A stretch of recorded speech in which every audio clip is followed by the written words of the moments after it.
Welcome to the second lecture of diffraction. In this lecture, we will be covering diffraction at n slits, diffraction grating, the intensity distribution in the grating spectrum, maxima and minima, dispersion, resolving power, and the Rayleigh criteria.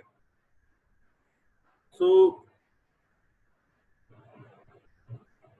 from the experiments, it was observed that the diffraction pattern of the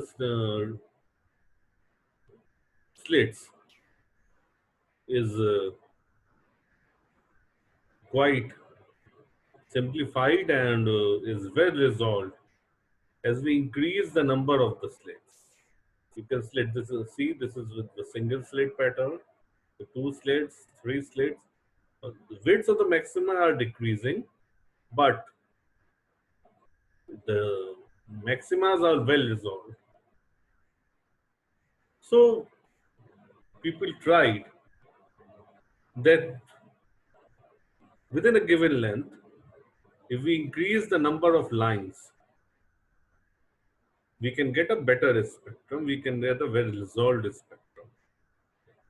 So a device called grating was constructed, and there are number of lines in a unit length, which is approximately of the order of 15,000 lines per square inch. So you can just imagine that what would be the width of a single line.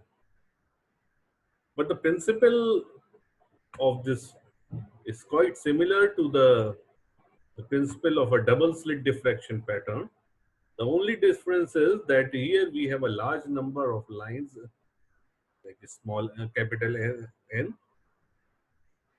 and the transmission gratings has slits, whereas for a deflection grating we have a polished surface on the other hand, so that the rays are reflected,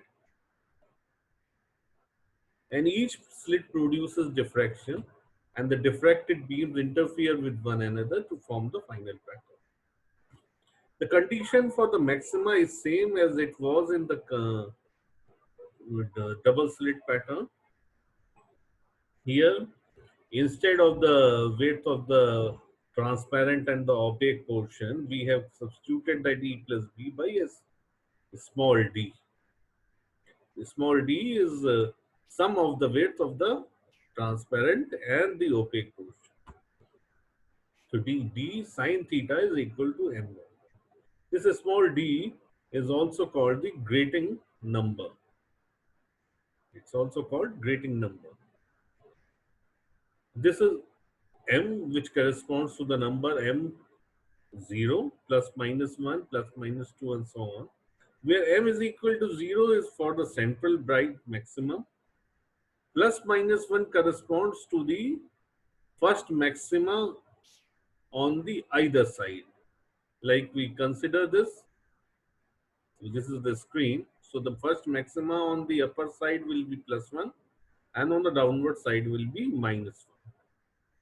Similarly for the second and the third of maxima. So M defines the order of the pattern. If the incident radiation contains several wavelengths, then each wavelength deviates at a specific angle. For each wavelength, we will have a specific angle theta. You can see this from this one also. For each wavelength, there will be one angle because D is fixed, M is fixed. For a specific order, for a specific value order of the spectrum, for each wavelength, there will be one theta. And all the wavelengths are seen at the central bright maximum. So we called it as a zeroth order maximum. And the first order maximum corresponds to m is equal to plus minus 1. The characteristics of the intensity pattern we will look into. The sharp peaks are in contrast to the broad bright fringes characteristic of the two interference pattern. Because the principal maxima are so short, they are much brighter than the two slit interference patterns. You can see. Now let us observe the intensity distribution from the grating. Here the phase will change by equal amounts small delta from one slit to the other. So the resultant complex amplitude is sum of the series. This is the series, and we sum it. This is the summation of this series. In order to find the intensity, this expression must be multiplied by its complex conjugate, like we do in the complex analysis. So we multiply this by its complex conjugate. Numerator by the complex conjugate of numerator and denominator by the complex conjugate of denominator. Multiplying, we get this reduces to this term. And using the trigonometric relation, 1 minus cos alpha is equal to 2 sin square alpha by 2. This expression reduces to this, which can be simplified by substituting delta by 2 as gamma. So basically, when to get the intensity, we get have the square of the amplitude.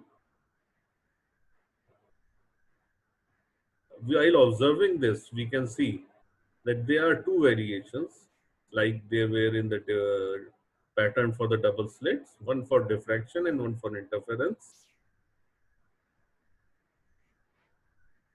Now the factor sine square n gamma by sine square gamma is due to the interference term of the n slits, and it possesses maximum values equal to n square for gamma is equal to 0, pi, 2 pi, and so on.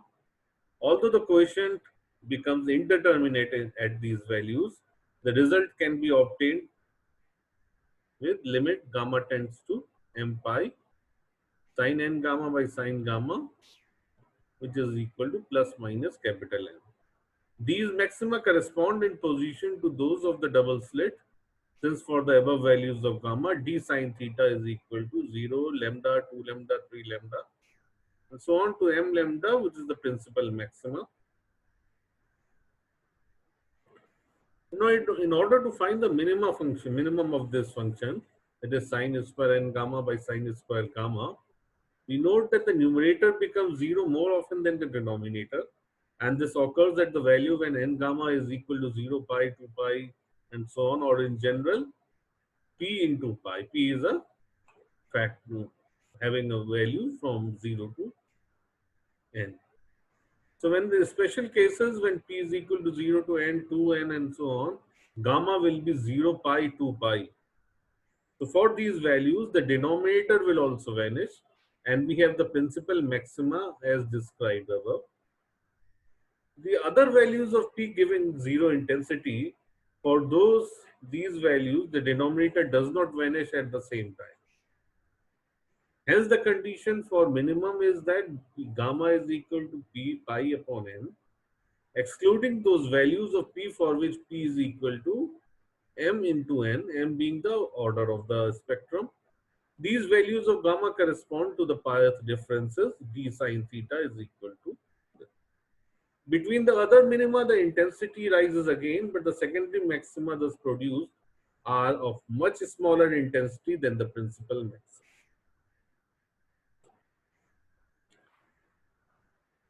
Now we come to dispersion. Since we see that the diffraction grating, the angle, we have one angle of diffraction for each value of wavelength. So we can see that the separation of wavelength that we term as dispersion, we have studied the phenomena of dispersion before. So that depends on theta and lambda. So the separation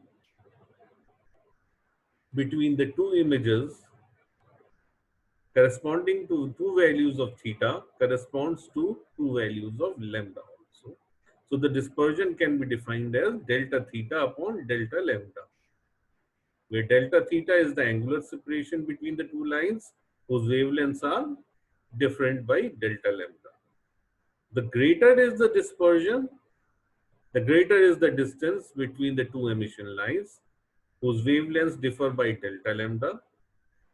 We show below that the dispersion of a grating at an angle theta is defined by this expression. Thus, in order to achieve a higher dispersion, we must use a grating of a smaller grating spacing d. So the more lines are there on a unit length of a grating, the better is the spectrum. Note that the dispersion does not depend on the number of the rulings, but on the number of the rulings in a unit length. We are not concerned with the total number of lines. We are concerned with the number of lines in a unit length that will reduce the width of a slit and the width of the opaque portion between the slits. The dissolving power. In order to dissolve lines whose wavelengths are close together, the line should be as narrow as possible. Resolve means that the images of the two lines are produced separately.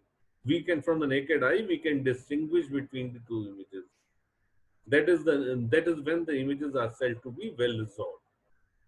These expressed by other grating should have a high resolving power, which is defined as by this expression, where lambda average is the mean average wavelength of the two emission lines that are to be said to be resolved, and delta lambda is the difference between them.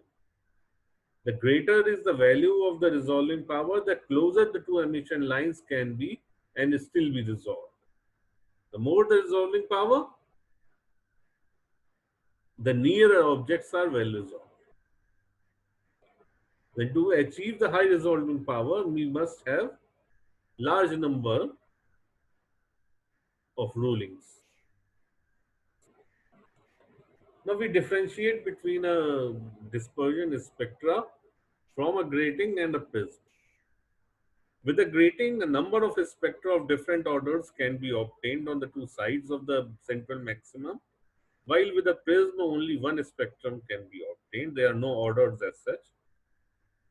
The spectra obtained with a grating are comparatively pure, those with the prism because of the interference. Knowing the grating element, that is the width of the transparent portion and the width of the opaque portion, and measuring the diffraction angle, the wavelength of any spectral line can be measured. There is an experiment in your course also. But in the case of a prism, the angles of deviation are not directly related to the wavelength of the spectral line.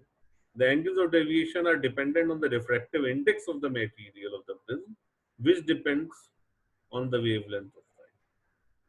So the intensities of the spectral lines with the grating are much less than that of the prism. In a grating spectrum, most of the incident light energy is associated with the undispersed central bright maximum, and the rest of the energy is distributed in the different order spectrum on the two sides of the central maximum. But in the prism, most of the incident light energy is distributed in a single spectrum, and hence brighter spectral lines are obtained.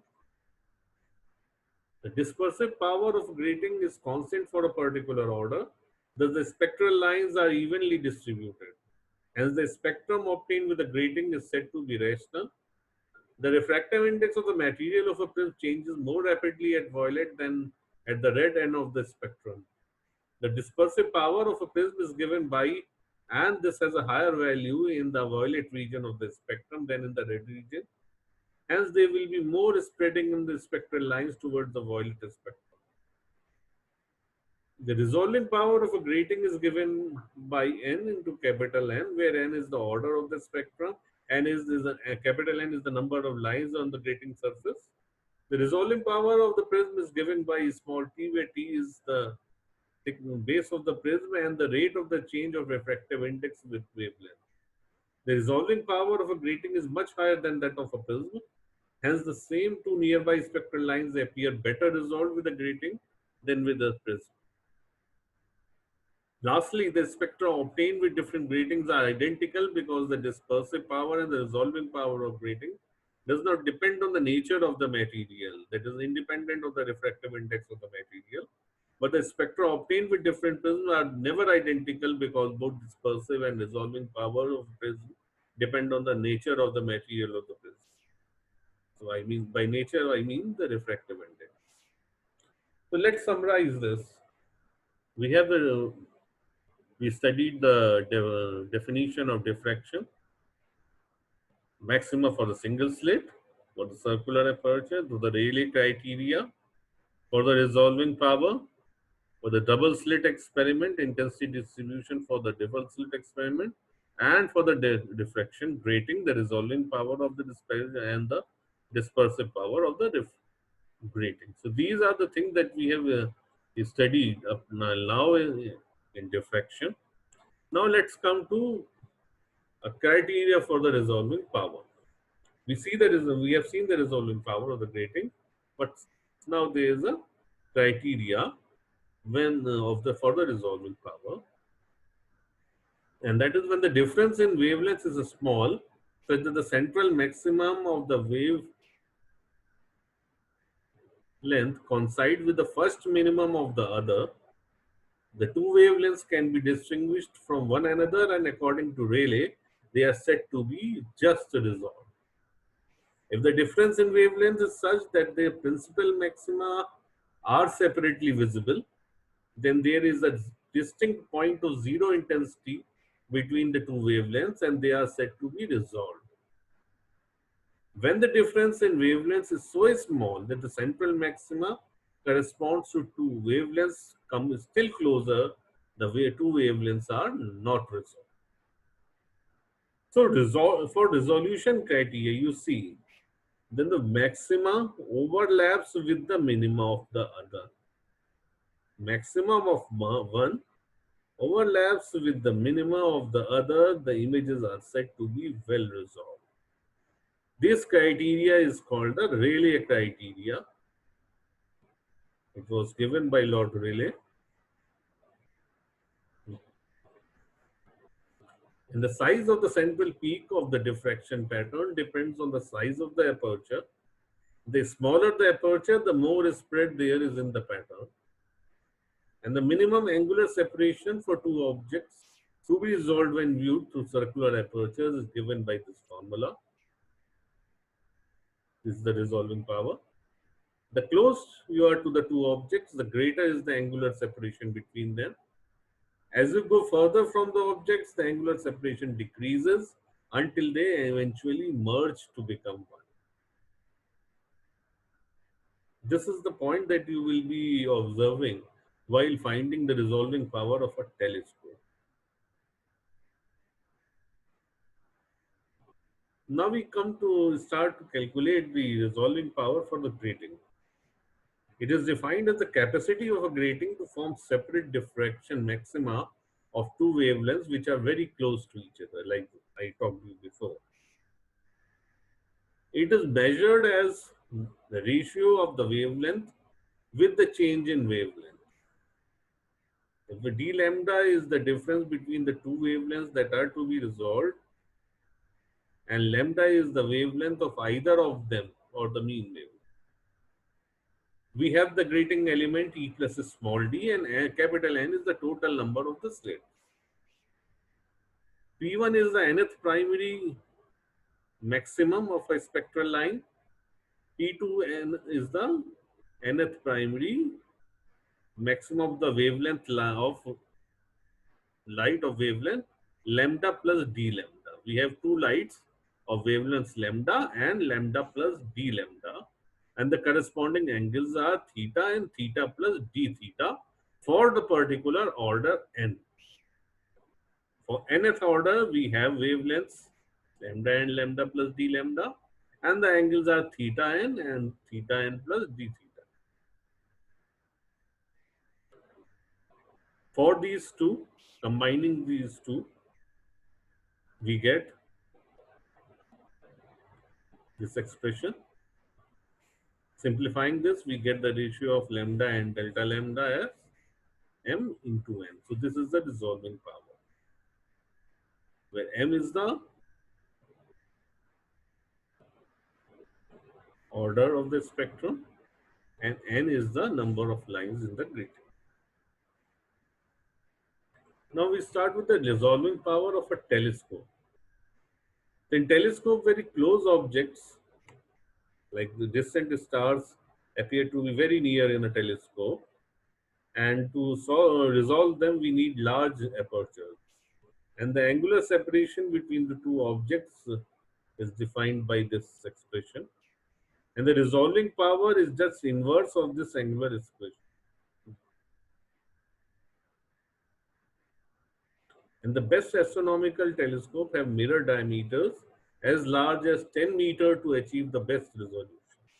So the larger the aperture, the better is the resolution. And we end our topic for diffraction here.